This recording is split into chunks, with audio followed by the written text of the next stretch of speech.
This is the 5 on 5 podcast presented by Direct Music Service and Nuke's Hot Sauce. Boom, boom, boom, boom. Wait, I'm booming on the Nuke's Hot Sauce. Boom, boom, boom. Yes, we had it this week. Usually I reserve my booms for the guests, but hey. Well, hold them because we got a big guest today. To my right, Jupiter Williams coming from down the street from me. To my bottom right, coming live from Las Vegas, it's a little Neek Lopez, make some noise. And our special guest today for our 1 year celebration, a legend in the game. We are very stoked to have him. Make some noise for Treasure Finger. Hyped to be here. Sir, how are you holding up? I'm in there, man. Getting this fucking government money. Chilling.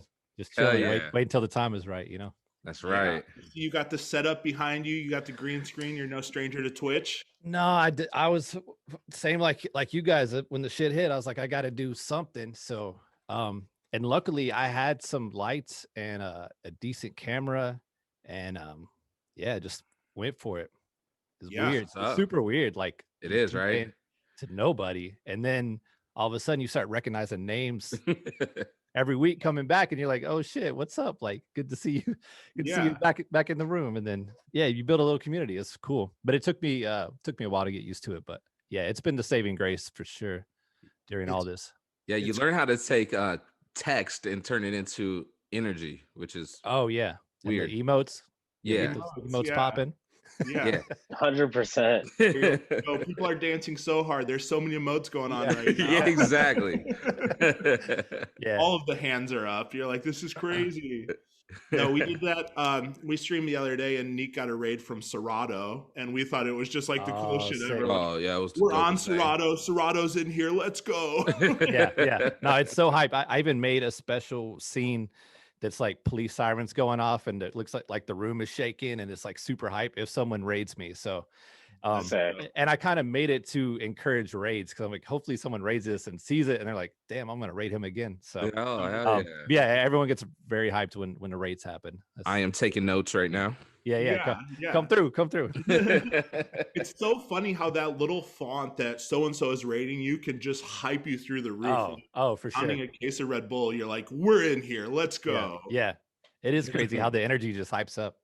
Yeah. We were like, we did the 1 year stream the other day out in Vegas on Sunday, and we got a raid from Cody from Codes, and we were like high-fiving, we're celebrating. We're like, we got Codes in here. Let's go. Let's fucking party. Fucking shots. We were doing that all. Oh my God. Air horns galore. Yeah. We will talk to you about why the hell we brought you here, though. Let's get into it. Podcast. What we do every week, we compare two artists head to head, their top 5 songs as viewed most popular on Spotify. This week is Neek's pick. We don't know who it is. Neek, tell us what you got. So after doing a little bit of recon and trying to think of something, because we are all kind of disco guys, so I wanted to pick something that we all knew. Had to do a little modifying, but today's pick is ABBA versus Boney M. Nice. Okay. All right. Ooh, let's go. All right. I wanted to pick two groups that everyone loves but is too embarrassed to say it. So I mean, couple songs you love, couple songs you hate. They got it all. Something for everybody. It's gonna be interesting. All right, 5 rounds. Let's get into the first one. First round. Side note. So the number 1 song for Boney M was actually on their top 10 list 4 times. So I had to go with the next best every time it repeated. Okay. So round 1 is Dancing Queen versus Rasputin. Treasure Fingers, welcome to the show. You're the guest. You get to go first. I got to go Boney M with that. That's just such a tune. And the video, I don't know if you guys seen the video lately. I had to refresh it and pull it up. It's an incredible video. But also, it's probably in the top 4 because it's gone crazy on TikTok. And I'm not even a big TikTok user, but I know that somehow. Somehow I know that song is just wild on TikTok. Interesting. That makes sense. And it's also charting really high on Track Source and maybe Beatport because someone did a new version of it, like an edit of the one. So yeah, it's a tune. I got to go Boney M for sure. Okay. Well, damn. Yeah. Trav, what do you have? Well, I don't got the research like that, so I'm keeping it super basic for everybody. Dancing Queen. Love Okay. For Eurovision, let's go. I'm there with Treasure Fingers. I'm going Rasputin. I've been playing it out on my radio show and know that it's huge on TikTok, but don't know the source video of how it blew up. Yeah, same. I don't know why. And I saw some people like moshing to it in like Europe during like a techno festival, and I have no clue what the fuck is going on, but there's some big conspiracy, some big secret behind why this song's blowing up, and I think it has to do with Boney M. So I think they're involved in resurfacing, and there's a lot of money behind it, so I'm going with Rasputin. Round two.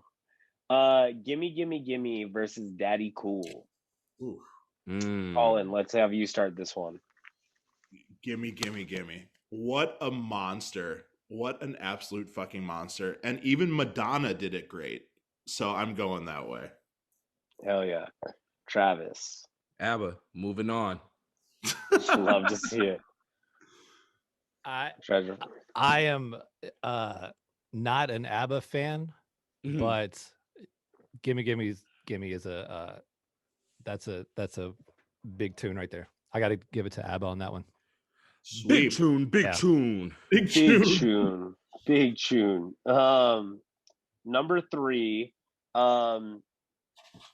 This feels really easy to me. Do we have a battle? Mamma Mia. No, not even a slaughter.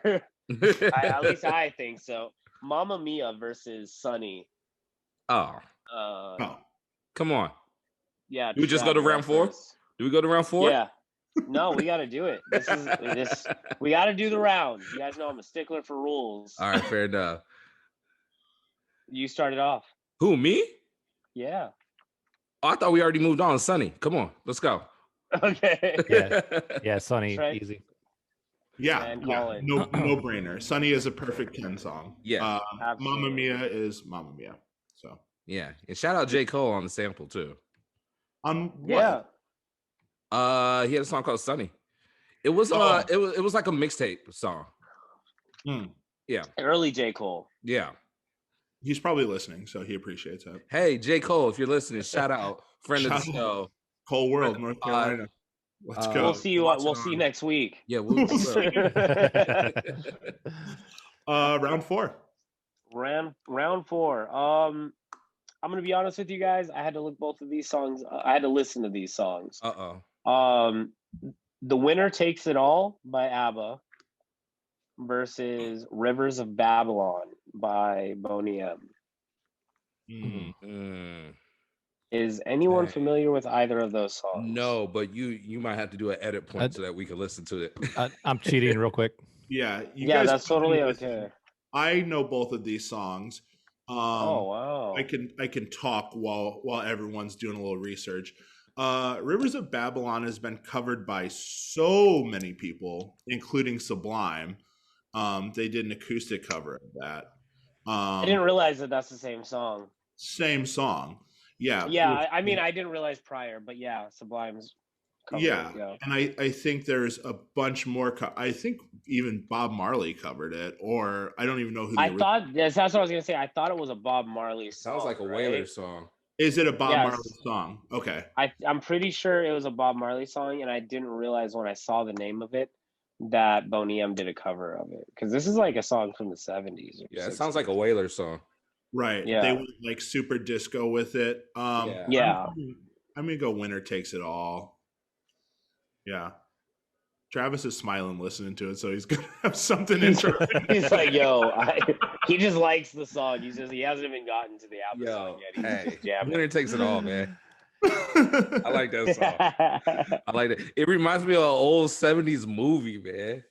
Yeah. I like it. Yeah. Reminds me of driving in Chicago.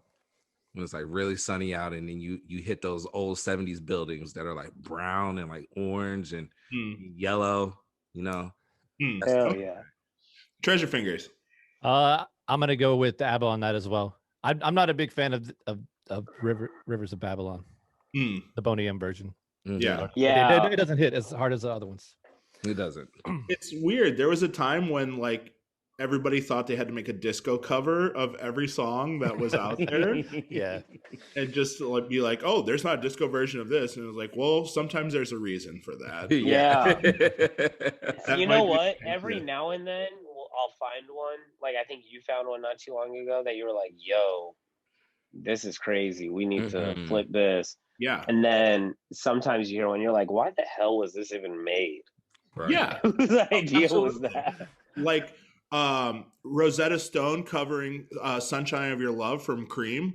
Amazing Yeah. disco song, Heater, made it super dope. And then you see Rivers of Babylon by Boney M, and you're like, there's a reason this didn't exist before that. I think it might have something to do with cocaine use.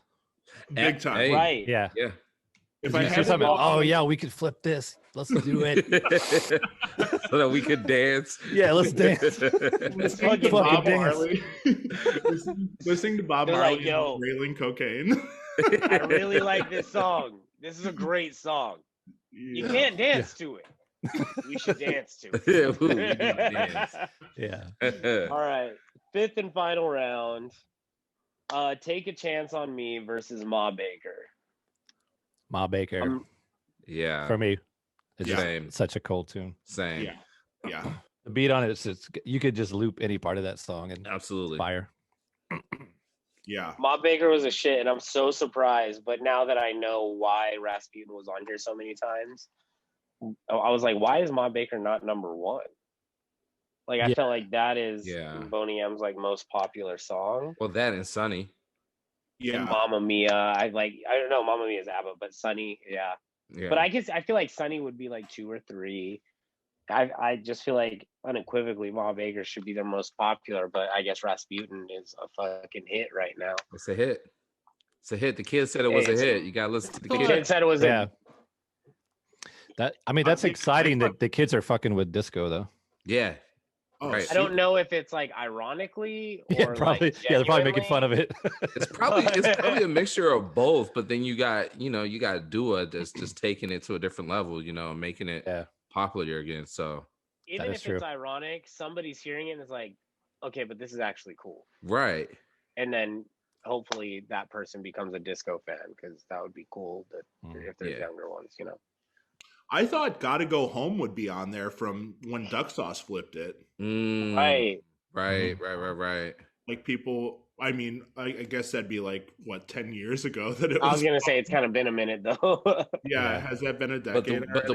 the way that TikTok has been playing, though, I mean, kind of surprised that nobody has picked up on it with TikTok, Right. because it is a song from 10 years ago. It is. Yeah. Let's take it to the lightning round. What we're gonna do, Treasure Fingers, we're putting you in the lightning round. You can pick a this or a that. Give us as much or as little information about your pick, and we will start with this: Aerosmith or Bon Jovi? Bon Jovi. Okay. And I don't know why I was so fast to say that, but it was quick.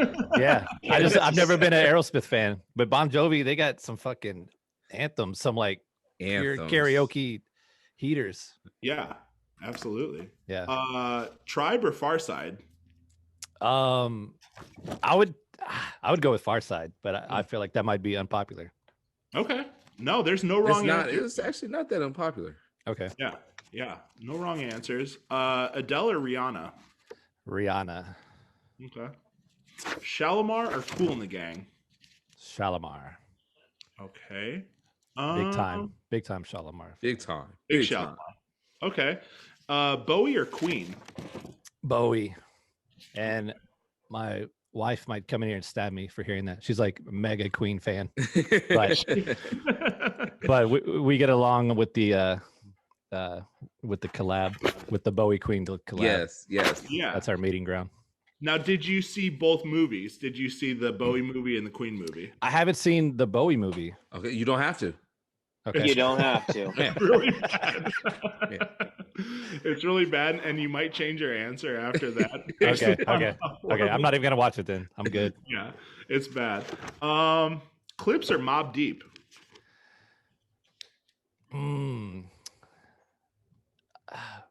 Probably current me would say Clips. Okay. But younger me, Mob Deep. That's fair. Easy. That is fair. Weekend or Party Next Door? I would go Weekend. Okay. Yeah. Al Green or Marvin Gaye? Al Green. Okay. His voice is one of the best, in my opinion. Yeah. Absolutely. Travis Scott or Future? Future. Okay. That might be Atlanta coming through, though. Okay.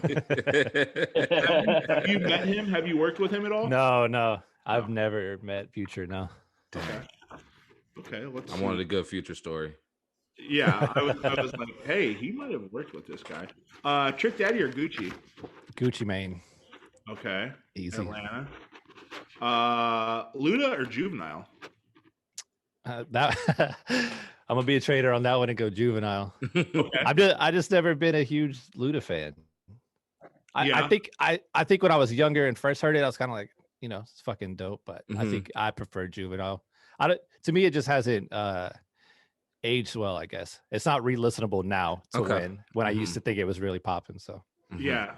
The cadence when it came out, it was like huge, and then you hear it now, and it just sounds like a riddle. Also, like super recent, Beat King has a new single with Luda on it. Yes, he does. And I was hyped. I was like, damn, I want to see Luda shine on this. And it was such a letdown, in my opinion. It was so lackluster. What are you doing? I was so disappointed. I was so disappointed because the video was sick too.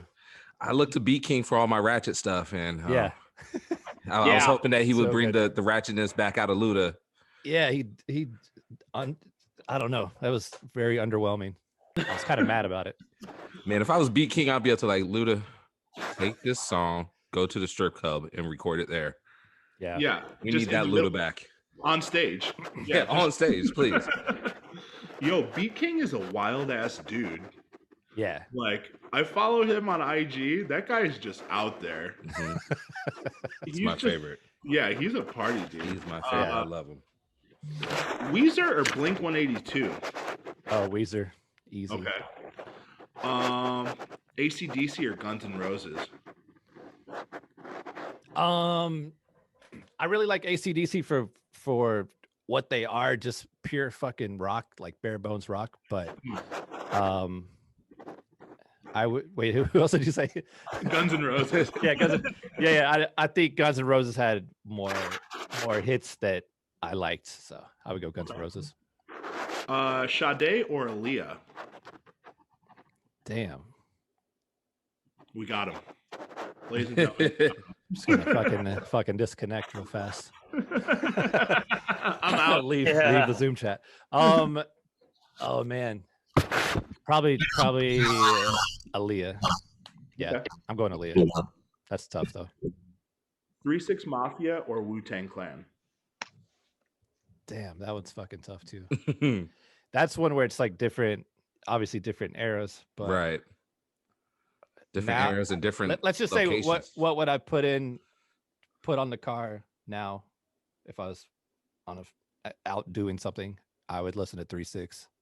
And probably not think to put Wu-Tang on that often, to be honest. Yeah. Okay. Missy or Busta? Missy. Okay. You don't feel good about that one, do you? No, and I like Busta Rhymes because he's just so like one of the most confident rappers. Just his like projection is like insane. It's like unmatched. But yeah, I would go Missy just for just the creativity she's got is on another level. Yeah. We like to ask it around here. Let's go with this: Hall & Oates or Outkast? I got to go Outkast, but Hall & Oates they got tunes for days, obviously. Yeah, Outkast. Okay. All right. No sweat. You passed the light. Do I get a gold star? Yeah, you passed. Good job. Thank you. You passed. If you don't feel good about it, then you passed. Right. Let's start from the top here. I guess we can start with this picture right here. Can you guys recognize those lads? How did Evil Intent start? So this is actually like a crazy story. And I was living in Oklahoma where I grew up, born and raised, just kind of small town boy. Mm-hmm. But I had gotten some belt drive turntables, like the Newmark DJ in a box shit that they had in the 90s. So I had the belt drives, and I had gotten this program called Magic's Music Maker or something like that, Magix. And I started making tunes in it, which were terrible, but it's what I learned on. So anyways, I was making stuff like very aggressive drum and bass and whatever I could do. And bad boy sound. Yeah. So there was like a weird connection from this is like such a weird ass story from Alabama. There was a crew in Alabama, and there was a guy who used to live in Alabama that had moved to Northwest Arkansas and somehow heard of me and was just like, yo, you're on some crazy shit. You should battle this jungleless crew in Alabama. Because I think he kind of thought they had like big ego and they just thought they were the shit. And they're like, let's like put them up against someone and see what happens. So this is like late 90s. And they set up some kind of like fucking internet stream. No video, obviously. It's like some Winamp or real audio. I don't know what we did it on. But I was like, okay, some dudes want to battle. I don't know who they are, whatever. Let's do it. And I had actually got a bunch of dub plates cut. So I was like, I want to play my own shit and just come like, if we're going to do this, we're going to do this. So I just came out and I played like, I think the whole set was almost all originals. It was probably 50% at least. But I did it. And then they kind of had technical difficulties starting. And it was like, they kind of got off to a bad foot. And I don't think they ever recovered. So everyone it was some forum, I think, that was like kind of listening to it and offering commentary. But I guess I had won it, and then these two guys from Alabama were like, or one was from Alabama, the other one's in Atlanta. This was Nick and Mike from Evil Intent, and they hit me up and were just like, yo, you played some crazy shit. Let's collab or trade remixes and stuff like that. So we started working together, just on the internet. And then when I finished school, I really didn't know what to do, and I'd been in Oklahoma my whole life. And I was like, fuck it. There's some dudes in Atlanta. I'll just fucking move to Atlanta. Let's see what happens. And I went there and I moved into Nick's basement and we just worked on tunes all the time. And then we kind of made a conscious decision of like, let's all three just be Evil Intent. And started a record label and just kept grinding. And then I think it was probably 2003 when we got signed to Renegade Hardware and had some like bigger releases really come out. But it was all just us just powering through, making noise and kind of building our own fan base. And it was such a like aggressive, like noisy type of drum and bass that I don't know. I remember even big guys that we always looked up to. Once we started making some waves, just seeing comments from them. I think DJ Dara like had said we were ruining drum and bass. And just no. and then we went to the UK for the first time. We did not have big fans. I mean, we did have big fans there, but there were certain people in the scene that were just like, you guys don't get it. We're just like, okay. But it was like, there's certain people that are purists and they love the subtleties, of drum and bass and the rollers and the deeper sound and liquid drum and bass. And then you got these fucking Americans like just making the noisiest, craziest shit we could. So we didn't get a warm welcome some places, but yeah, that was kind of the start of it. And then that's when I actually quit a day job and went kind of full-time with music. So not full-time, I was freelancing because drum and bass doesn't pay that well, but right.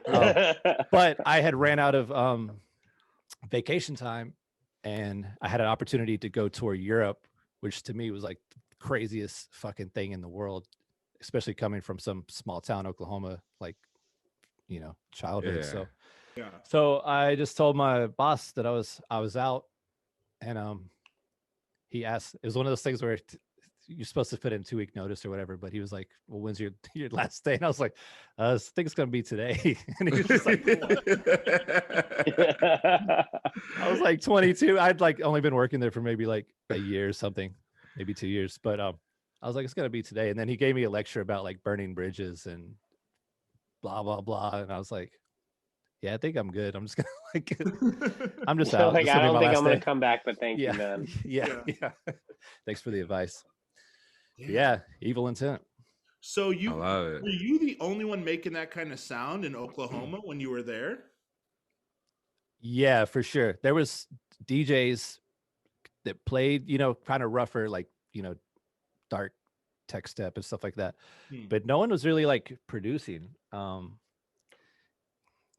Even other genres. It was kind of tough to find just other producers. So we went down, we made a lot of road trips down to Dallas, though. Dallas had a pretty good scene.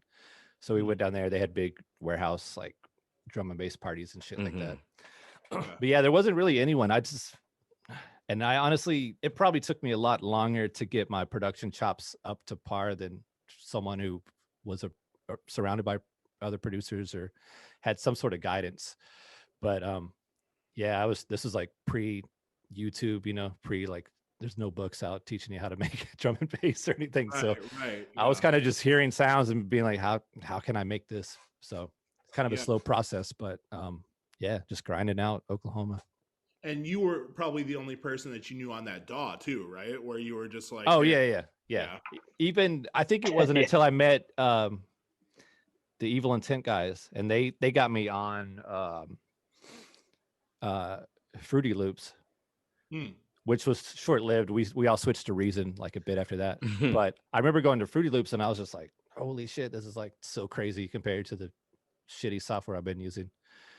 But yeah, probably most of my education comes from just working with those guys, learning Reason, learning to, you got to flip it around and plug the cables in, and kind of force you to learn hardware at a time when people were moving to software. So yeah, interesting. Now, were you making a little bit of everything at that point too, or how did you get into disco and making rap and shit?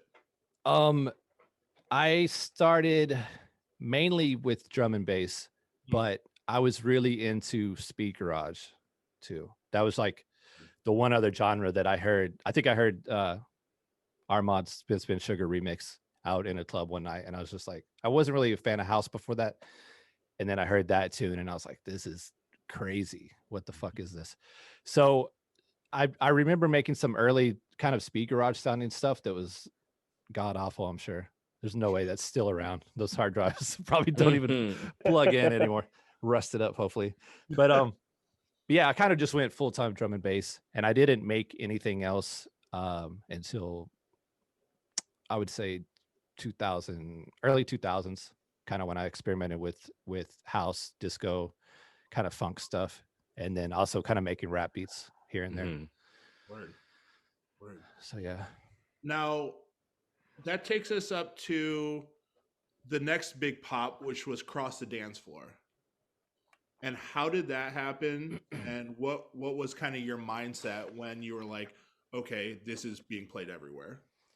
Yeah, that's just another, every kind of step of my career has just been kind of accidental, like pure luck, being, just things happening for me, which is awesome. But there was a band called Snowden in Atlanta, and I was friends with the singer and his brother. And anyways, they wanted some remixes done, and Jordan, the singer, he came by one day, and I was just playing him stuff. I think he wanted an Evil Intent remix, but I was like, yeah, just, come hang, we'll like vibe out. And I was playing him the kind of funkier stuff I was making, kind of borderline electro, I guess electro and French, I don't know, funky disco type shit, whatever. But I told him I might try the remix and that style, because I couldn't really hear it working as a drum and bass remix. So I did the remix, and also showed him Across the Dance Floor, which didn't have any vocals at the time, but him and his brother both were just like, this stuff's crazy. You got to like finish this and put it out. And his brother ran a blog back then called Kiss Atlanta. And he asked to post Across the Dance Floor once I wrapped it up. And I was like, yeah, sure. You know, I have no idea what this will do. But he was throwing a lot of parties at the same time too, which I was DJing. So I was in that kind of, I guess it was like that era between like Electro Clash and indie dance parties, and then it kind of faded into Blog House. So I was playing these parties, so I kind of had my finger on the pulse of like, you know, that kind of shit. And he had a blog, but he posted it, and it just went fucking crazy. Like, it was mind blowing to me. Yeah, just like the other blogs that would pick it up. I don't know if Hype Machine was around back then. Yeah, it was like going crazy on Hype Machine. And then Craze was like a big, one of those like big points in my career if you know, notch it out. But I knew him from drum and bass, and he was playing it, and he asked me if he could put it on the his Fabric CD that he made in, I don't know, 2007 or something like that, 2008 when that came out. And it wasn't signed. I was just like, yeah, I guess just have Fabric hit me up and I'll sign whatever I need to. Yeah. But so he's jamming it. There's like just seeing videos of, you know, these big names playing it. And then out of the blue on MySpace, fucking A-Track messaged me and kind of did a whole like introduction, like, hey, you know, I'm A-Track, I run a label, Fool's Gold. We're doing this, we're doing that. And the whole time I'm like, fucking no, all of this. I know. Like, yeah. But he's like, I like your tune, I want to sign it. You know, let's do something. And then he's like, hey, my brother's in a band called Chromeo and they want to remix it. And I'm just like fucking mind blown. Like, wait, what is happening? This is crazy. So from that point on, it was just like getting the Craze cosign, the A-Track cosign, Chromeo, and then that remix package they put together in the vinyl. It was just like crazy. It's all worked out. So it was just one of those tunes you couldn't go anywhere without hearing it. Yeah. You know, like I would go to house parties and hear it. I would go to club nights and hear it. You know, it would just be everywhere. Yeah. I was in Bloomington, Indiana, in the middle of Indiana in college, and people are like, yo, it was just remixed by Chromeo. Yo, there's a Laid Back Luke, blah, blah, blah. And it's just like snowball. And that's, anyone I talk to says it's definitive top 5 from that era. Oh, that's awesome. Oh yeah, like easy. We were just having a conversation about that the other day, I think on Twitch. Yeah. And we were talking. There's a bunch of guys who here in Vegas were in that scene, and we were like, "Oh yeah, man! Like we're naming like our top 5 song, and everybody mentioned Across the Dance Floor because that's awesome. That's an anthem, bro. You made an anthem. We were just talking about that era of music and how we feel like that's like the Woodstock of that time. Like, and it's so cool that you have a song that, in my opinion, and I don't think a lot of people would disagree with me, is like definitive of that sound that time. Yeah, man, I'm humbled. That's fucking. Yeah, like it's fucking rad. Yeah, it's crazy. I was talking to I did like a interview with someone the other day. I was just going on about how like that, like you said, it was like kind of the Woodstock of that era. It's just like there was no rules, sort of like people were just like free music. I think the music industry didn't know what the fuck was going on because like, okay, we're just literally giving music away. Blogs are posting it. We're remixing shit without permission. People are remixing my shit without permission, but it's like, fuck it, let's go at it, you know? Right. Yeah. It definitely was a crazy, very punk. Yeah. It's a crazy time. Today's episode is brought to you by Direct Music Service. DMS is an online promotional MP3 music pool for professional DJs, producers, radio mixers, and music directors. They are the industry leader in DJ-friendly intro edits and the originators of many editing styles such as acapella outs, quick hitters, acapella loops, and more. They feature exclusive team DMS edits and remixes that you won't find anywhere else from their skilled team of in-house remixers and editors that include Danny Diggs, DJ Scooter, DJ Q, Donk, Fusemania, Simo, and DJ Sprite. They have an incredibly wide range of genres available for the open format DJ. From new and classic rock to the latest pop and 90s hip-hop to electro house to classics from all genres and decades, not to mention all the latest radio and club hits. They have it all and filter out through all the garbage so you don't have to. And if they don't have it, just send them a request and they'll do their best to locate and edit the file. DMS also offers a state-of-the-art mobile app for iOS and Android that allows you to get your work done on the fly, eliminating the need for you to sit in front of your laptop to get your work done. Best of all, their mobile app integrates directly with your Dropbox account for easy downloading before your gig. DMS is supported and used regularly by all the biggest DJs and industry leaders in the game today, from Little John to Z-Trip to Jazzy Jeff to Mixmaster Mike and many others. They all use and love DMS. Enter promo code 5on5 to receive 30% off your subscription to Direct Music Service. That's promo code 5on5 spelled out for 30% off on your annual subscription. And then it went from you doing that to now you have the Foster the People remix, over 3 million plays online, you know, and it's just like huge. And I heard your collabs the other day, and you have a track with Young Thug on Slime Season 2. Like, what was that snowball that started everything, or what was it?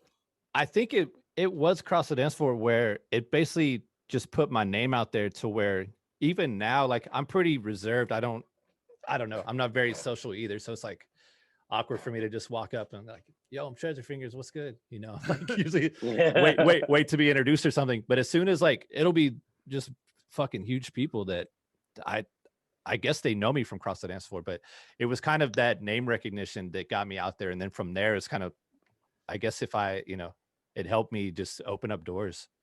Definitely. Yeah. And even with the Young Thug thing, that was crazy, but it was his engineer, Alex Toomey, hit me up and said he was going to do this project with Thug, that he wanted kind of like non-traditional rap producers making beats for him. And he wondered if I had anything. And I was like, yeah, dude, I got a shit ton of stuff. Like I think low key, my dream job would just be making rap beats, to be honest. But it's once I started getting my toe in the water, I realized the grind is just crazy, to where I really wouldn't be able to do Treasure Fingers and a lot of the other stuff I do. It's kind of be like, I got to dedicate to making just a shit ton of beats, being in the studio, hustling, just being out in front of people, because that's how you get your stuff placed. But I got lucky with the Young Thug, because Alex was the one kind of curating this thing. So I sent him like 10 beats, and I didn't really hear back for a while. And 5 of them were just like kind of, I don't know, I call it like Atlanta, just street rap, lots of 808s, just some shit you could flow on very easy. And then the other 5 were just kind of weirdo ones that I just included them to see what would happen. So they picked the weirdest one, and naturally, yeah. And what's crazy is that around that time I was bugging Skeet Trevor, because he was managing Banks at the time, and she was like touring with The Weeknd, and I was like, yo, I got this beat, like I can hear on it perfectly, like just let me know if it works, whatever. And like that never really worked out.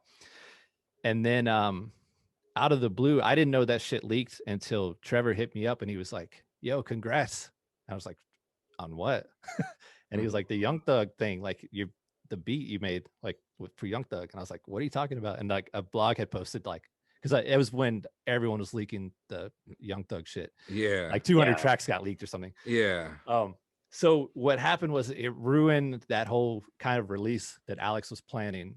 And they moved it to Slime Season 2, like a mixtape instead, which is still dope. It got out. It got, I got credit for it, whatever. But yeah, that was sort of crazy.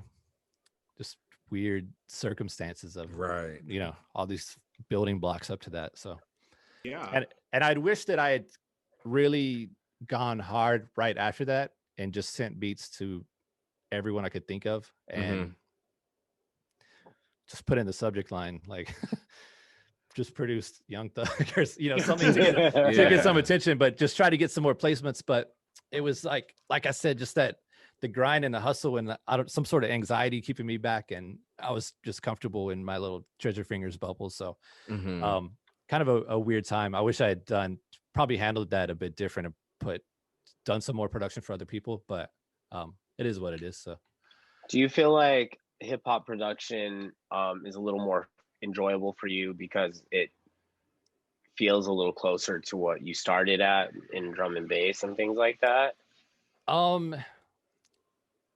Yeah, I would say so. And also just growing up on hip hop and rap. That's just what I was raised on. So it's that connection, but also it made me kind of realize that, and I've done some projects with other people where they came in and I, recorded them, tracked the vocals, comped the vocals, mixed it. And I'm really not into that. It made me realize that I'm not, everyone wants to be super producer, and please don't make me super. Yeah, I'm like, please don't make me super producer. Just give me a fucking room where I can make the beat, and then y'all do your thing with it. Yeah, get an engineer or something to do all that. Yeah, so I just learned I'm not really like it's a producer's, I guess very similar to a director with a movie or TV show where you are the making everything happen and do it this way, do it that way, redo it that, and I realized that just wasn't me, so I'm very confident just staying a beat maker rather than some kind of executive producer, super producer type thing.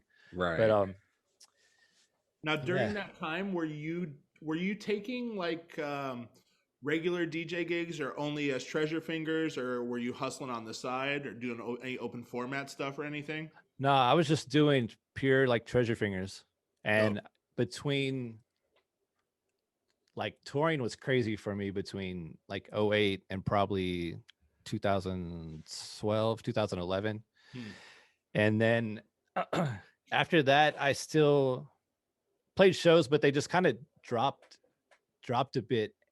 And I think it was due to EDM coming in big, and I wasn't, it's weird looking back because I got put on some crazy festival lineups where like I was literally the only DJ playing like house, especially like disco house, like sort of deeper house, and the rest of the lineup is just super, big aggressive like EDM stuff and dubstep. And I think from there I kind of withdrew a bit because I was like, man, this isn't what I want to do. I just want to play. I want to put out records and I want to play like clubs.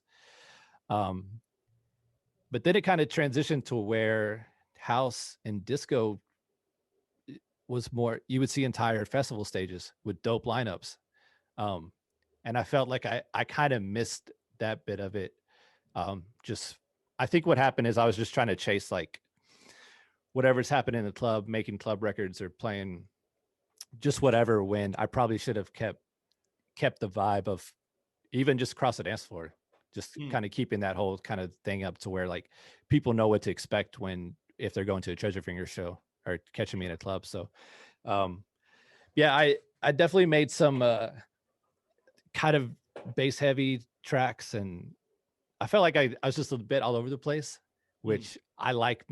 It goes back to making hip hop and drum and bass, and I like making a bunch of stuff. I would go crazy just making one genre, but it made me realize that maybe I should have used an alias or maybe done it a bit differently and just kept Treasure Fingers like this is what you get with this is what you get with Treasure Fingers, and this is that, So what would that name be? Well, I just started alias because this is like so crazy too that it took me a while to realize this, but I started a label called Psycho Disco in 2015, and it's very just like weird kind of druggy tech house stuff, which is kind of what I was making, that sort of stuff.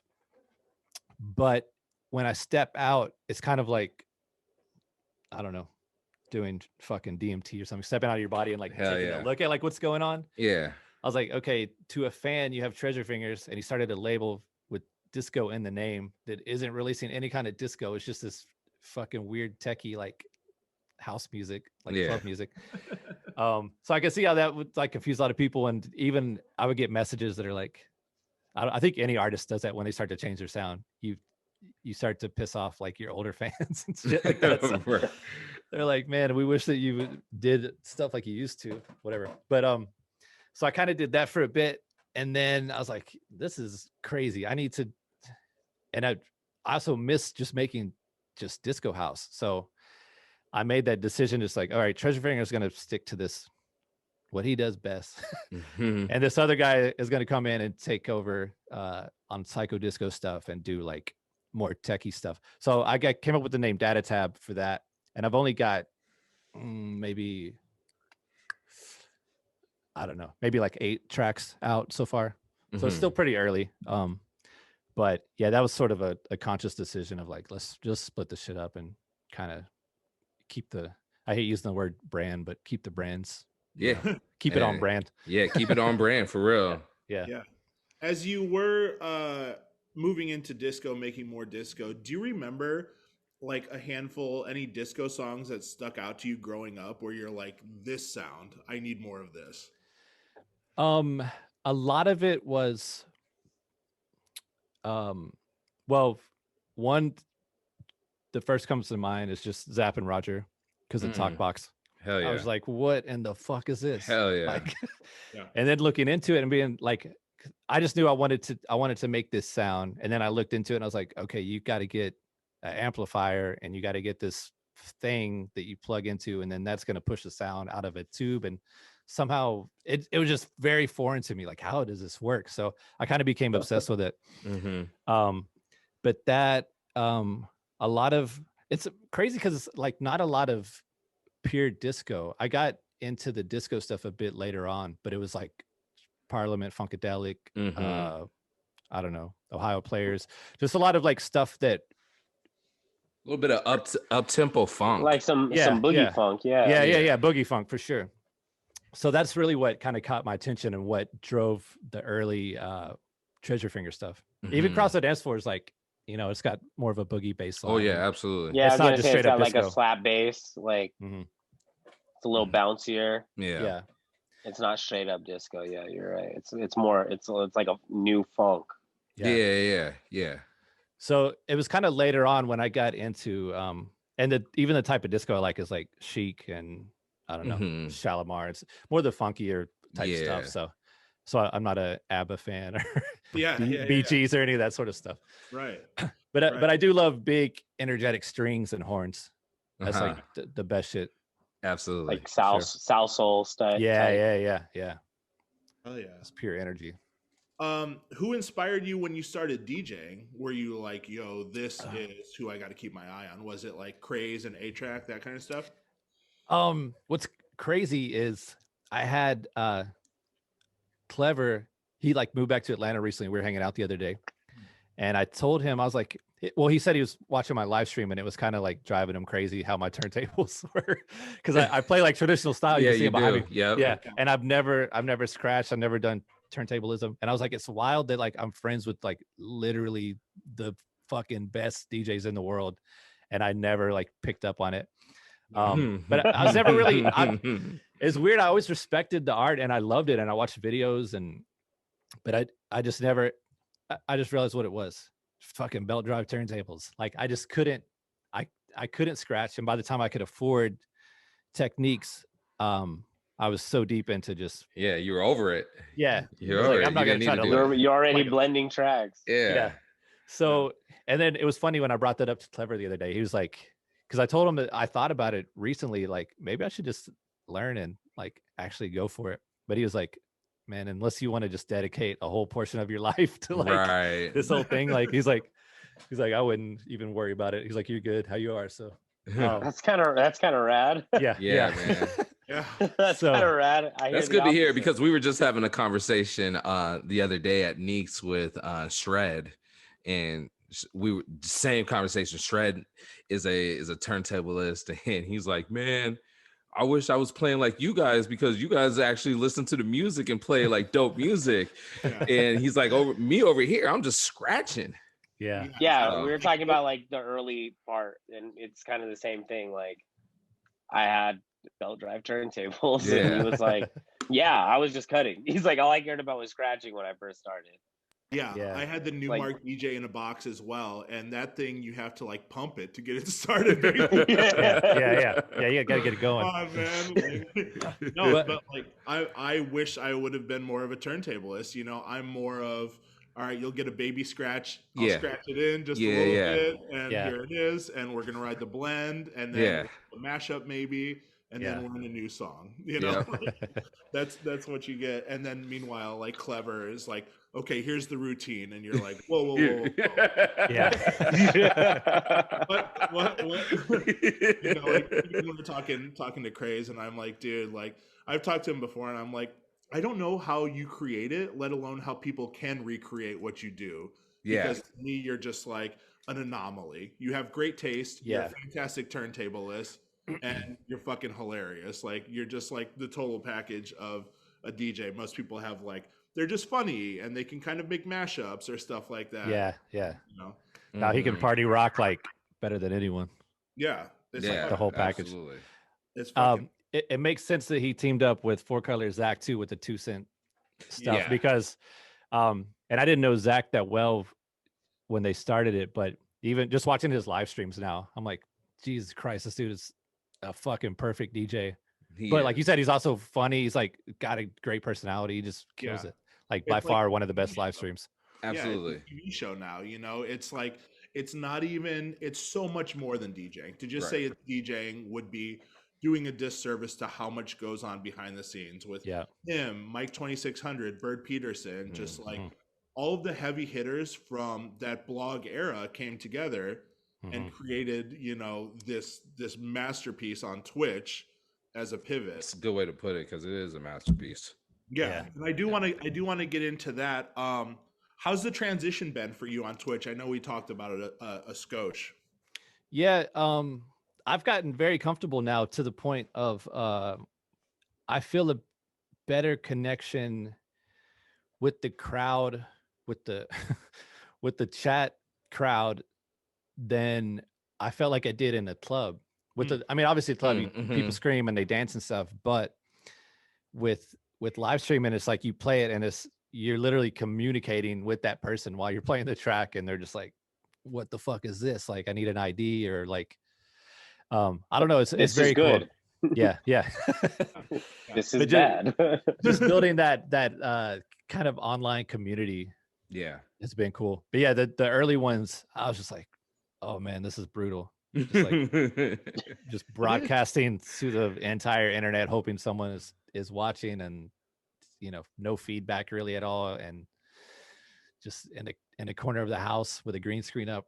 Yep. But I think leading up to this, I had taught myself After Effects and some 3D stuff. So that's kind of where I went. I was like trying to take what gamers would do, you know, have a dope kind of like overlay and alerts and that sort of shit, and then just incorporate some cool visuals. So it kept me busy, but it was also just, I think it's like very important to have a schedule of like, okay, this is coming up, you got to do this now, you got to work on this and have it ready by your stream, you know, on this by Thursday or Friday, at a time when, you know, everyone got the rug pulled out from underneath them. So I think it was good just for mental health and everything. Just like, okay, I got something to do now, and I need to do this and just keep it going. So it's been an interesting journey though.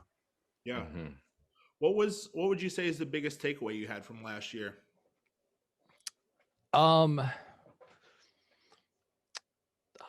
think it was just the time off and actually just real self-care, just like actually like taking a look from the outside in of just like, okay, but like you haven't really slowed down to this point, and now like let's inspect everything and like, you know, like figure out how to deal with this pandemic for one, but like what can we do coming out of this to just, you know, take it to another level, or you know, just kind of it really just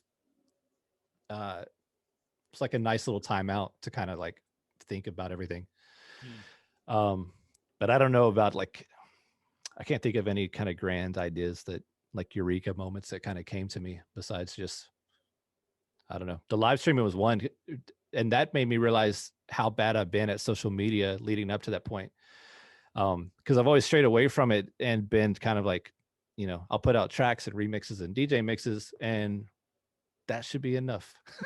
Like Right. everyone fuck with me and promoters keep booking me, but Right. it doesn't work that way. Like, and you got to just stay. I mean, I guess it does if you're, mega like a Daft Punk level or someone where you got some kind of, you can stay hidden and have a whole thing whenever you release something. But it just made me realize like that I didn't really put myself out there, and I didn't show people even my personality or anything about me aside from the music. And I got just interesting messages from when I did start live streaming. Like some guy said he had been a fan since Cross the Dance Floor, and he didn't know what I looked like until like I was like live streaming.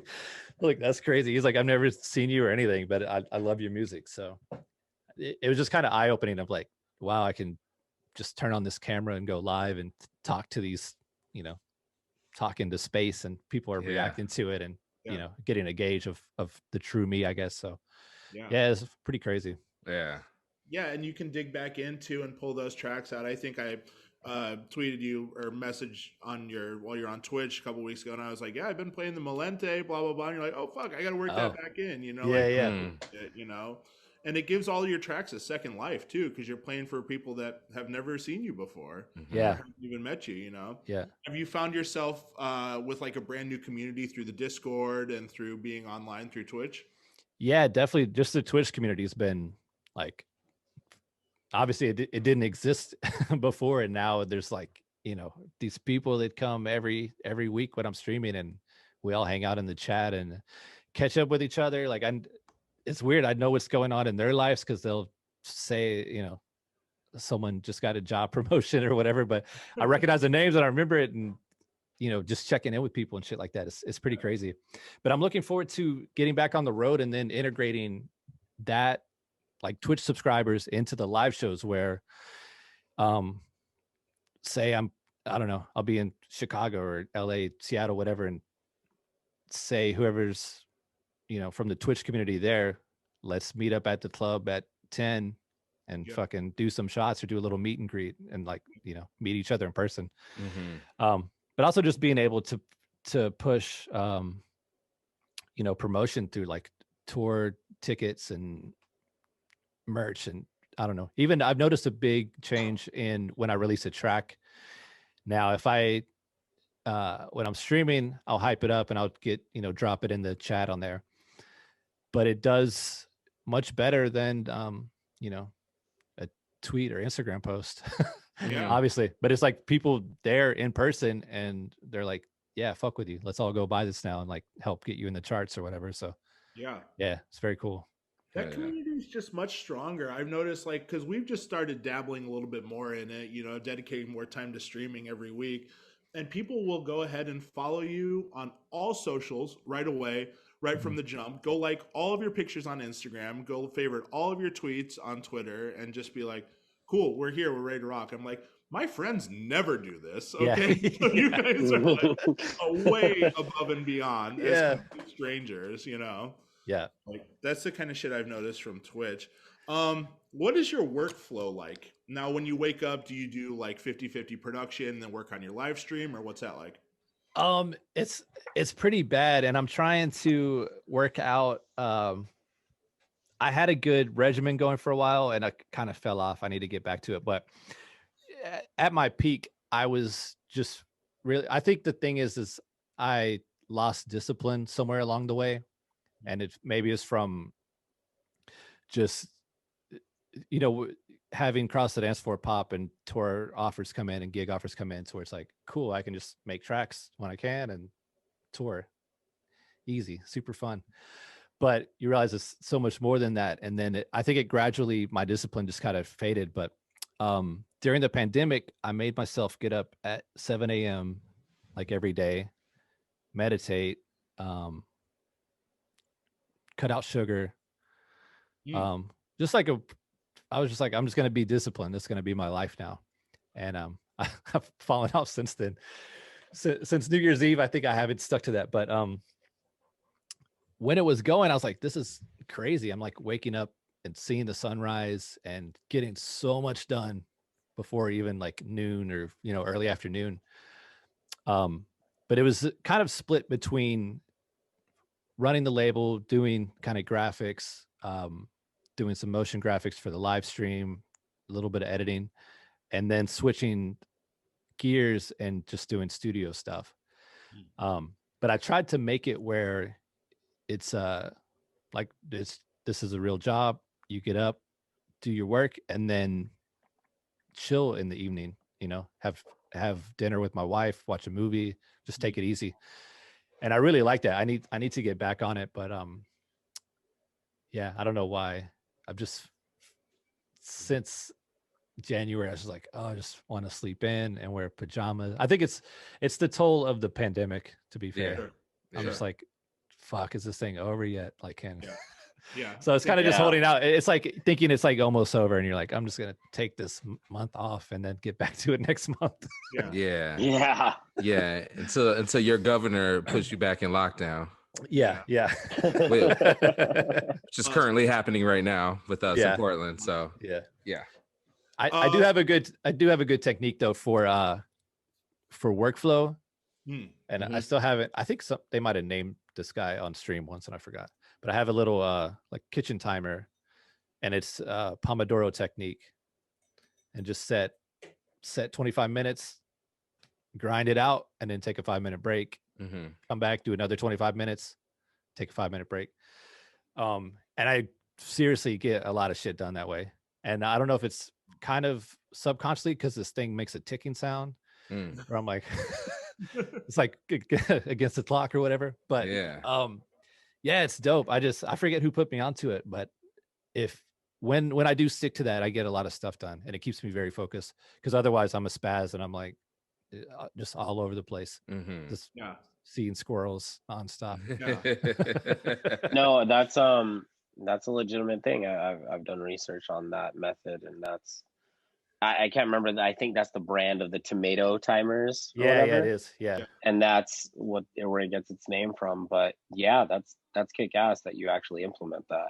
Yeah, that's dope, because I know, like, for me, like, I'll work in Ableton and just power, like, head down, work on something for 3 hours, and then my ears are just cash. Yeah, you burn out. Wake up and it's like, this sounds like shit. You know, like I didn't take my break. I don't like it today. You know, one of those things. Another thing I would do is when I take the 5-minute break, I would leave the track looping or whatever I'm working on. Go step outside. I put up a little fucking basketball goal in my backyard, so go shoot free throws for a while and then come back in. But hearing the song as you're kind of walking back through the house and coming back into the room, every single time I hear something sticking out where I'm like, damn, that fucking hi-hat needs to come down a little bit, or whatever. So it's just a cool technique. And I actually heard BT on some podcast talk about his kind of like workflow and just his productivity kind of hacks. And he does the same thing because he's got crazy modular gear. And if there's no discipline on that, you'll just noodle for fucking hours and not come out with anything. So he does the same thing. He kind of sets a timer and records and just goes crazy. And then when the time's up, it's like, cool, done with that. Let me go in and set another timer and chop it out and see what I get. So it's kind of just something to keep you very focused on a very specific task. Now, I do want to get into some fun questions because we have been all strictly business so far around here. Let's pull you out of water for a sec. As the man that has the top 5 Bloghouse era song, I want to know your top 3 from that era, if you had to pick off the top of the dome. Okay, top of the dome. Presets, This Boy's in Love, Lifelike remix. Oh my God, this is fucking hard. I just my brain is like melting now. You came in so hot that I thought you were just like, bing, bang. For real. I thought so too. I could have sworn. That would have been cool if I could have pulled that off. You thought about it already. The Whitest Boy Live, Fred Falk remix. Yeah. That's got to be up there. Hell yeah. And wait, before you say number 3, I thought you were going to hit us with Cross the Dance Floor 1, 2, 3 later. Right. Yeah, all the remixes. I wouldn't have been mad. Oh geez. Oh, I know what it is. Digitalism Pogo. Oh, That yeah. is such a tune. Oh, I will yeah. forever lose my mind to that song. Hell yeah. Hell yeah. Neek, you know what time it is. Yo, so Let's go. we are managing artists and their fast food endeavors. So you now have the opportunity to market your own meal at any fast food establishment of your choosing. Okay. So, like Travis Scott. So, what is your meal and where is it? I think I got to go with some type of chicken fingers thing. Maybe some a honey dip, something gold you can dip your chicken fingers into. like a honey mustard or like a Chipotle honey. Oh, I'd probably try to go a little gourmet with it, maybe not just do honey mustard. Okay. I mean, it's kind of played, but it is a good dip, I guess. And the restaurant of choice, and I heard that they stopped doing some whack ass donations, but Chick-fil-A, are they good now? Oh. Is Chick-fil-A good? I don't know, but they're definitely delicious. That's It's delicious. we can still rock with them. Yeah. I can't attest to their moral values. Yeah. I think they cut out the whack donating. The whack shit. Okay. Yeah. Okay. They got bullied into it. All right. So yeah, I mean, sometimes that's what it takes. Yes. What so we got a chicken finger situation with a honey sauce. Yeah. What's going on to drink? And is there fries involved? Is there dessert? I mean, I think the drink's got to be sweet tea. Let's go. Just to bring the southernness in there. Yes. And I mean, Chick-fil-A's already got the fire fries. They do the crosscut or whatever. Fries. Yeah, the waffle fries. Yeah, I got to go with those because of that. This is actually really easy, right? Yeah. Treasure fingers. Yes. You get the treasure finger chicken finger. Yes. And it's branded, right? It's already branded. Yeah, it's ready to go. Hit me up, Chick-fil-A. There we go. Right, we're done and done. There we go. Branded content. As you mentioned, movies. I'm not even going to touch the subject. I'm passing it to Travis. Oh, come on now. Okay, so we are building our DJ biopic cinematic universe. Okay. In this DJ biopic cinematic universe, who is playing Treasure Fingers? And it could be anybody that are alive. Oh, geez. I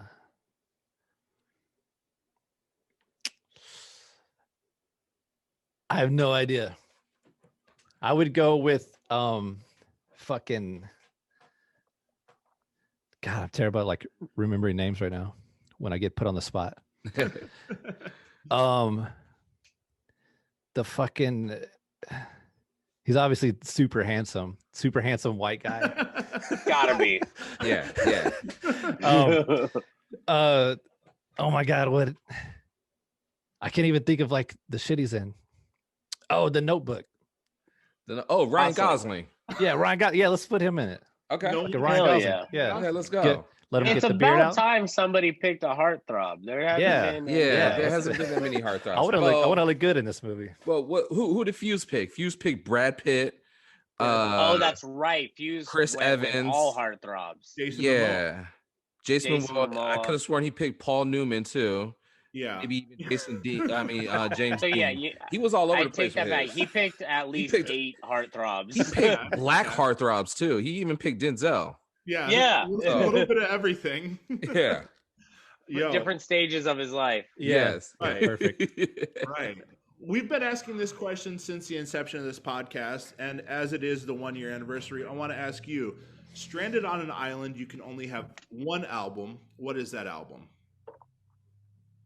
That album, this is gonna sound crazy as fuck, but hold on, I gotta make sure I got the title right. Kids Bop 7. Yeah. Have you ever listened to the Kids Bop song? I have. No. I have. We should do that one day because they're fucking hilarious. They are. This is one where I could confidently put out some kind of thing.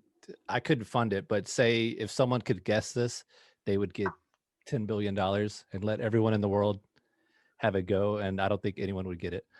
Oh shit! But it would be H-Town Begging After Dark. Wow. Heaters, nonstop Now heaters we're on the whole talking. album, no skips. Now we're talking. The album is crazy. Let's go. It's so good. Wow. Hey, listen Wow. though. H-Town doesn't need to be putting out no re-releases of their tracks though. Oh, Because here we go. they did a re-release of Knocking Boots, and we can. I don't want to hear that. Go ahead and sit on that one. You should have left that where we found Leave it. it It was alone. good enough. Our listeners are never going to believe this. I'm glad there's a video of you saying it, because if we told anyone that would be your pick, they'd be like, "No fucking way." There's no way. It's so good. Right. And I like that. This is weird, but what initially turned me onto it was I remember hearing it on the radio, and it was back in the day when you try to fucking hit your tape record fast enough. So you can save it.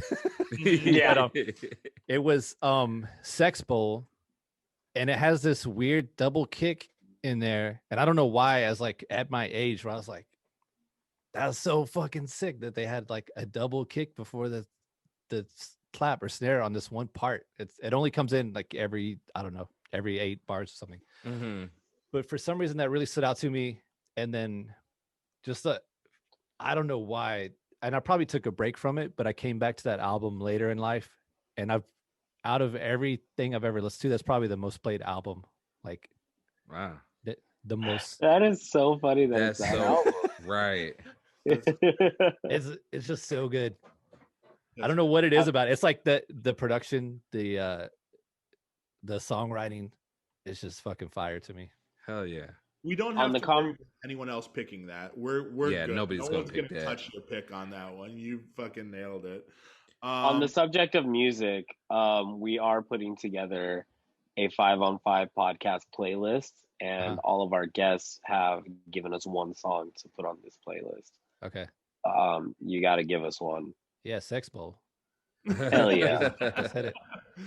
Just hit it. Good enough for a stranded island. Good enough for you guys. Yeah. Take it. This is a good segue into I have this other project. I know I've fucking just been rattling off different aliases and projects and shit. But I have this one called the Treasury is what I did that Young Thug as. It's got the little drop at the beginning, like the Treasury. Mm-hmm. But I have a bunch of music that I never put out. I only did a couple remixes, and I've kind of been waiting for the right time. Or the thing is, there's a lot of sampled shit in there, so I also got a lot of clearing. It's just kind of a headache, but I do want to put it out at some point. But that being said, I flipped nearly all of those fucking H-Town songs in one way or another, just like little micro chops or little loops or just some crazy shit. But yeah. What? And I did a DJ set. I did a DJ set for Boiler Room because A-Track curated this thing, a Boiler Room in Brooklyn, where it was like DJs known for something doing something else, kind of basic. It was a basic concept of it. And the Young Thug thing had just come out, so he hit me up to come do a set of kind of whatever I wanted to do, but showcase some beats and stuff. But if anyone's interested, it's on YouTube, and I think there's a SoundCloud I put up, the Treasury. But it's a whole set of just unreleased, just a bunch of beats that are basically the whole vibe was like sampling 90s R&B, like shit ton of electric piano. Oh hell yeah. And then kind of chopped and screwing it, just like getting super high and making beats out of like 90s R&B, basically. I love it. That's so dope. Hey, I got a question for you. Jodeci or Boyz II Men? Jodeci. Let's go. Yeah. I like the freaky shit. We can wrap it up. But Boyz II Men's too clean. Yes. Clean. When you signed to Fool's Gold, do you get like a cool jacket or something like that, like something crazy? Yeah. What's the Fool's Gold care package? Yeah. You get a chain. They definitely just hook you up with some merch, but yeah, there's no honor like members jacket or something like that. That'd be sick though. Yeah. Dang, they don't might got give you the to them. Rockefeller chain. Yeah, they don't got the Rockefeller chain. Yeah. I do have a Dang. lot of random like Fool's Gold merch though. I don't see it now. They had one that was like a USB fucking boot. It was like a yellow boot. That's awesome. I got the duck sauce, like rubber duckies, and Oh hell yeah. kind of like the merch that they do. They're very generous with the artists. That's if awesome. they got shit to give you. So That's Yeah. great. First concert and best concert you've ever seen. First concert was Face to Face, Goldfinger, Mm. and oh my god, who else was on that? I think a ska band or a third wave a third wave ska band. I don't know. Less than Jake. Yeah. I can't remember who was on that, but yeah, that was crazy. And my mom took me and my friends, like it's a bunch of fucking skater dudes, and they got caught smoking.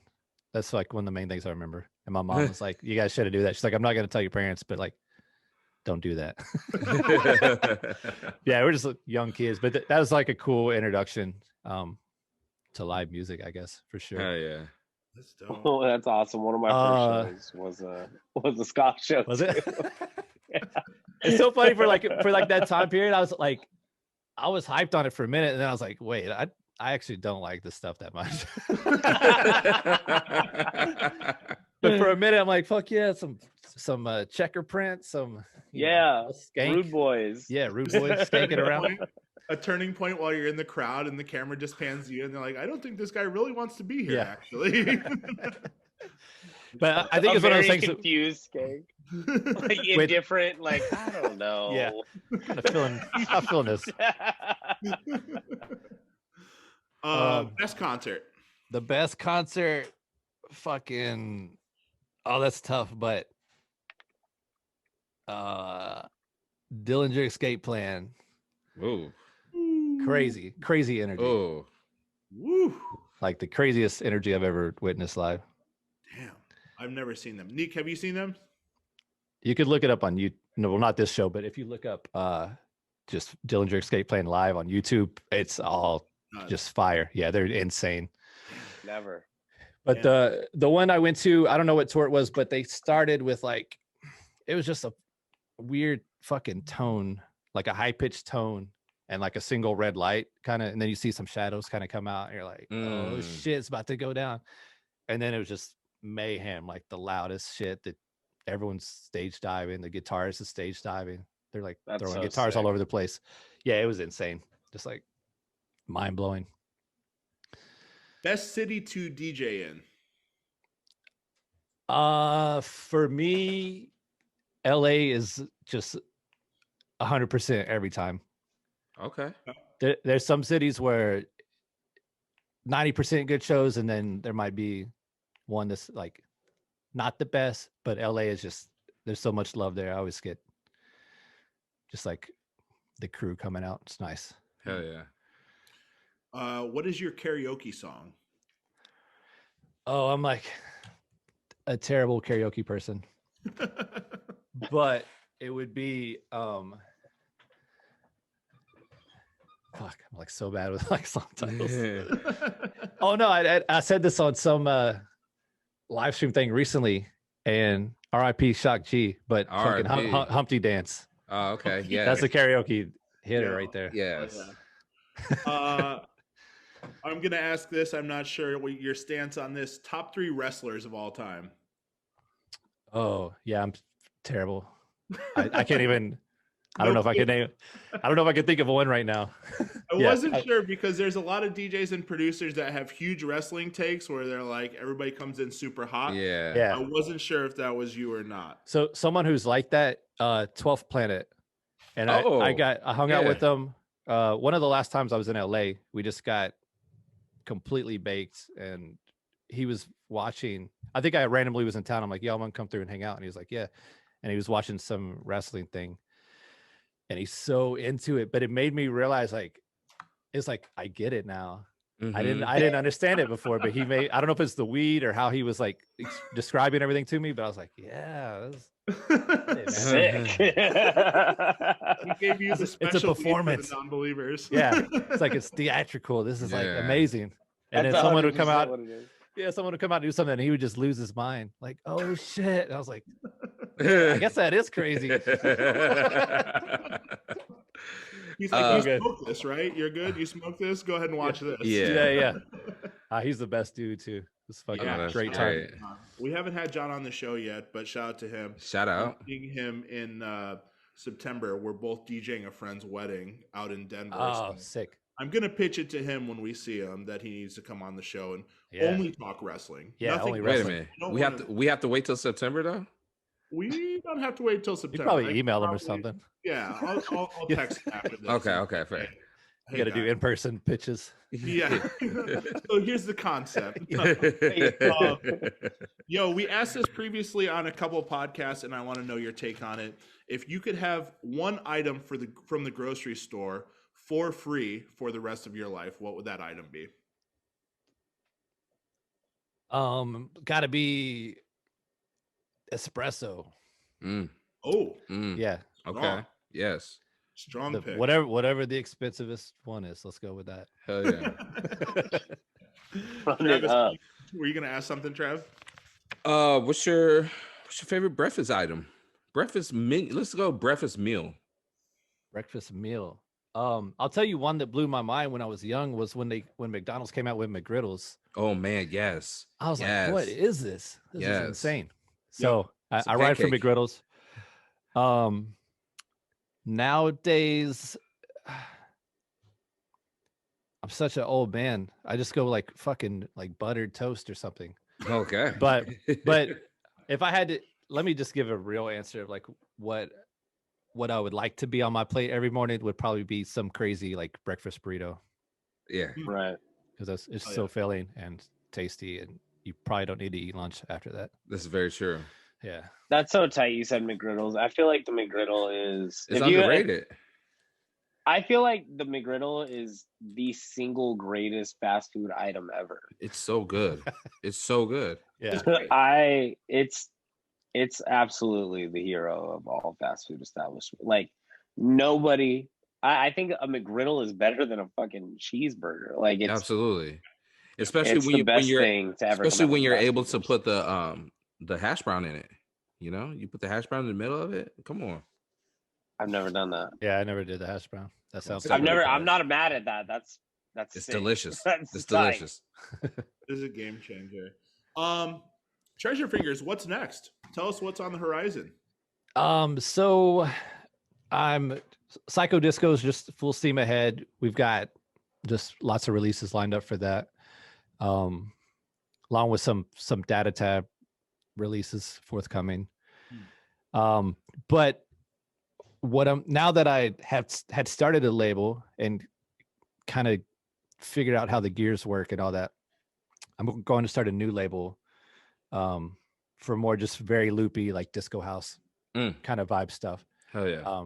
And I've put out a few releases, but they've just been sort of low key, just putting them out during the pandemic and kind of promoting it however I can. But what I want to do with that label is push it into doing vinyl releases and just lots of merch and parties, hopefully. But that's on the horizon, something I'm excited about. Now, awesome. Are you set on a Twitch schedule? Are you like, we can catch you at a certain time every week, or what do you got? Yeah, I do Thursday nights, 9 p.m. Eastern time. So 6 Pacific. 6. And that's every Thursday.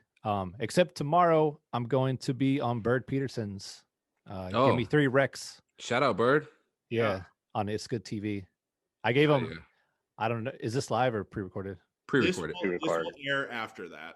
Okay. So the 3 records I gave him were, it's like three albums that change your life. And H-Town wasn't on there. I thoroughly enjoyed the H-Town album, but it wasn't a life changer. But I think what he does is he takes the 3 albums and he tries to mix them together somehow. At least that's what I pick up from it. Yeah. So I gave him Square Pusher Big Loda, which I used to rinse that shit blew my mind when I first heard it.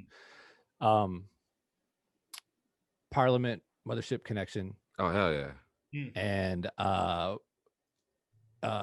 Propaganda, How to Clean Everything. Which that was also like life changing for like a young teenager. Like, this is some crazy fucking ideas I'm learning. Let's fucking go. Yeah. I feel like he's the only one that could pull that off. Yeah, I know he is. Yeah, he'll do it. He'll kill it. Yeah. But yeah, so I guess I say all that to say tomorrow, which whenever you guys are watching this, already happened. But yeah, I was on Bird Peterson's show instead of doing my own live stream. But yeah, typically it's Thursday nights. Yeah. Hell yeah. I do want to wrap it up with you, as we have a lot of listeners here, a lot of viewers that are young DJs, young producers, young into the game. Can you spit some game real quick, some advice for some guys just getting into it? Anything that could help them out? I think the most important thing is kind of finding your place, finding like your vibe, your whole like, this is what I want to do. And hopefully it's a spot where it's truly creative. Like, so you're in a space that doesn't exist yet. You're very inspired by this sound and that sound and this sound, and you kind of merge them and you're like, this is me. This is my new identity. And with that, just sticking with it. And like, I don't know, there's like that fucking meme where the guy's digging and he's about to hit the diamond, and then he looks over and sees the guy who got a diamond already, and he starts to go over. He wants to dig in that hole instead. So it's like, just stick with your shit, and it's going to pay off at some point. If you're really putting the time and everything into it, then just hone the craft and find your sound and stick with it. Yeah. Oh yeah. Where can people find you on socials, sir? It's Treasure Fingers pretty much across the board. Twitch is the one. Yo, 2 other Treasure Fingers beat me to Twitch, and they don't even stream. So yeah. So I got 3 S's on You know who it was? It was Cutso. It was Cutso. Cutso. Go back and watch the Cutso episode for those of you listening. He's the one stealing everyone's screen names. Yes. He's strong arm everyone. That's funny. But otherwise it's at Treasure Fingers, Twitter, Instagram, whatever. Except Twitch. Yeah, what's it on Twitch? 3 S's at the end. Okay, let's go. So yeah. Treasure Fingers. So it's kind of become a joke in the Twitch chat. I'm like, welcome to twitch.tv/Treasure Fingers with 3 S's at the end. Oh yeah. Yo, man. Oh, go ahead. Go ahead. No, you go ahead. You said yo, man, and then what? You had a question. Oh yeah. I had a statement. Yeah. Real quick before we get out of here, what's the craziest Treasure Fingers bootleg that no one's ever gonna hear? Dang, and now I want to hear it because he's gonna say it. Yeah, that's crazy. That was a messed up question, Colin. Yeah. I mean, it's a good question.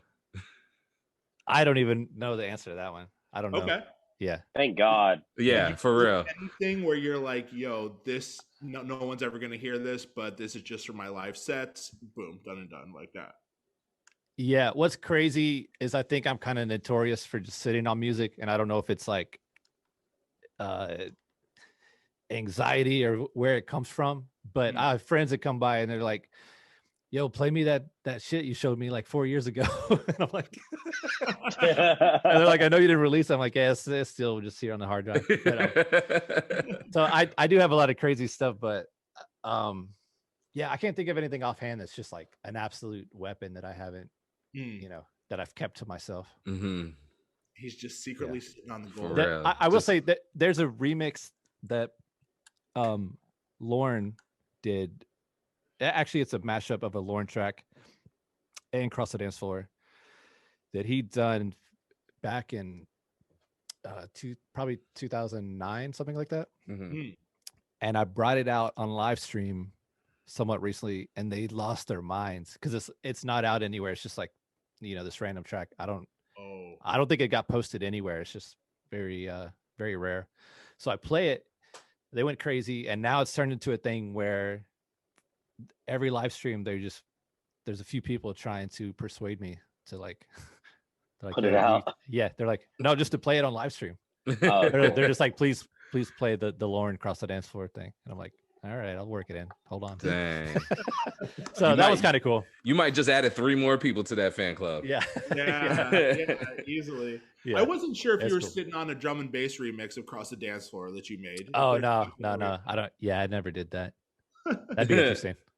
Yo, that'd be fun. We all recently became drum and bass guys due to a Netflix show. Where people just do nothing. Which I'm currently one of the greatest shows ever. Currently watching it right now. Yeah, I've seen all of that shit. It's so good. I got put onto it very early on when it was just like a web series. Oh yeah. And then it got picked up by BBC or Channel 4. I forget who picked it up, but since then I was like, this is great. It's so dope that they have like a show like this and just stay in character all the time. Do like interviews in character. Yeah. It's so great. Really good. I had no idea that they were touring with that too. That like they're out there. It's a real thing. Corrupt FM is a real thing. Yeah. So good. That blows my fucking mind. There's actually I never saw them out of character, but if you search YouTube for BAFTA, like the British art, I don't know what it stands for. Yeah. They did an interview, like all of them, like a panel, and they're just being themselves, and it's so fucking cool to see. But they're giving like background on like what inspired certain things and blah blah blah. Like it's really good. It's really worth watching. It's difficult for me to imagine Chabuddy G as a normal person, and like not like that's just what you get. Yeah, you know? Like, he was in some movie recently, wasn't he? Was he? Oh, yeah. Was he really? I was in something where I was just like, what the fuck, Chabuddy G. He's just like a normal ass actor, like not he's in some like big movie, but not like a main part. But he's in it. That's hilarious. Yeah, I definitely want to watch it. That's like seeing Grinda on the street, and you're like, wait, you're just like a normal ass dude. Yeah. Wonder Woman, 1984. What? Oh, now I got what? Yeah, Chabuddy G's in it. Travis, you didn't let us know about this, bro. Okay, we didn't know about Chabuddy G. Listen, Wonder Woman 1984 is just not the one, man. They missed the mark, bro. Yeah, don't watch the movie, but Chabuddy G's in it. Yeah, I gotta try to rewatch it and try to find him. So they missed the mark with that movie, man. Yeah, I'm just gonna look up his part. I'm not watching the movie. Yeah, see. Yeah, it's probably on YouTube. It's probably just short. It's probably when they went to India in that one scene. Yeah, of course. Should be easy to find. Yeah, I forget. I think I just completely unless forgot it's about not, that and we're just presuming. That scene was so stupid too. So I probably forgot about it. I haven't watched it. You don't need to. Yeah, okay. It's not watching. It's up there with the Bowie movie. Is it really? Oh, wait, what did y'all think of the Mortal Kombat? You know what? See, I watched the Mortal Kombat Scorpion's Revenge cartoon, the animated movie, and this movie kind of followed that same kind of structure. So I liked it. I liked it for what it was, man. It was a good, entertaining action movie. Yeah, I did like the action in it. Yeah, I watched it twice, and I think the first time I was kind of like anticipating all of the hype on this being a good Mortal Kombat movie, and then like that was kind of the advertising, is that this is the good Mortal Kombat movie. And so I went into it expecting that, watched the first 7-minute trailer and was like, okay, like we got something going. I play the games too. So I'm like, okay, we're following like the storyline. And then when I watched the movie for the first time, I was like, no, this is exactly what I should have expected from a Mortal Kombat movie. Yeah. And then the second time I watched it, when I did that away, I was like, it's just entertaining. It's fine. Yeah. That plot is hanging on by a thread. Yeah. The lines, like the writing and the plot. Oh yeah, terrible. Whatever. But the fighting was worth watching the fighting. But and that's why we're there, right? Yeah, exactly. I think one thing that cracked me up though was and I forget the new character's name. Cole. Cole something. With him, it cracked me up because, like, all right, he's out, and then there's this crazy fucking hellstorm, and some guy tells him all this stuff, and then from that point on, he's just like, "This is all true." It's Yeah. just like, what's happening? I was like, yo, this dude is gullible as hell. Like, what is going on with this? Well, see, his character was supposed to be, you know, the stupid fan, right? Yeah. He's The person baseless. that's asking all the questions that you needed answers, which is a weird way to go about the Mortal Kombat movie. His character was so frustratingly like, okay, like you tell him something and he's like, fine. Raiden's like, I don't think you're cut out for this. He's like, I guess not. Raiden's like, go home, and he's bye. Yeah. Right. Then it works. It's like, yeah. But see, we know that they're setting it up for him to be Scorpion. Right. But you'd think you'd like build up to that because you're assuming he's this, you know, brave hero who doesn't give up and has all this gumption. And he's not. He's kind of a coward. He's not. They're like, well, I guess you're not cut out for this. He's like, you're right. I guess I'm not. Raiden's like, go the hell home. He's like, okay, that was 30 seconds. There's no character development. Oh man, terrible. I watched the first 7 minutes during the Neek's second viewing, and then I went to do anything else on my phone. I think I looked at. I like the first 7 minutes or whatever. The whatever first 7 minutes with. is cold. Yeah. Yeah, I was like, that's cool. Yeah, I spent the remaining hour 27 minutes looking at Doge go up and down. So it's not a bad thing. It's not a bad thing to look at. Yeah. Wait, real quick before we get out of here, are there any Treasure Finger NFTs? Is there something we need to be looking for? No, but I'm working on it. And what's crazy is before, I mean, I guess they had kind of been around for a little bit, but going into the pandemic, I really wanted to learn 3D.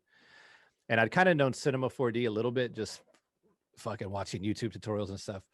But I moved to Blender and got like some actual real courses, been going through all that shit. So I've been making some stuff and I'm almost there. I need like another couple weeks before I can kind of, it's one of those things where I needed to learn the technical aspect of it. And then I needed to find, kind of develop and find my style with it. So it's kind of been a journey, but I dig it though. I've been kind of into crypto for a while, so I'm excited to do that. And also I want to explore just the whole music aspect of NFTs and kind of limited editions of stuff. And I don't know. I thought it was really cool when Disclosure made that track on live stream and then immediately put it up for auction. Right. And then someone, you know, they got the wave. Like, that's fucking sick. How much did that sell for? Like 67,000 or something. Wow. Yeah.